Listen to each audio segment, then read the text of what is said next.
Ciao, sono Silvia di Accessible Travel Netherlands e sono stata invitata qui dalla regione Friuli Venezia Giulia per visitare l'offerta accessibile di questa bellissima regione. Devo dire che sono rimasta piacevolmente colpita.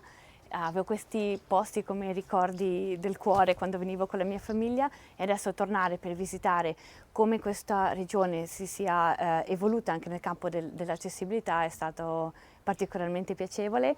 L'opportunità di scambiare conoscenze, esperienze con altri tour operator europei per me è stato importantissimo, penso anche per gli altri colleghi, e anche l'apertura, la cordialità del personale che abbiamo incontrato di accettare consigli su come poter migliorare la propria offerta al turismo accessibile è stato bello.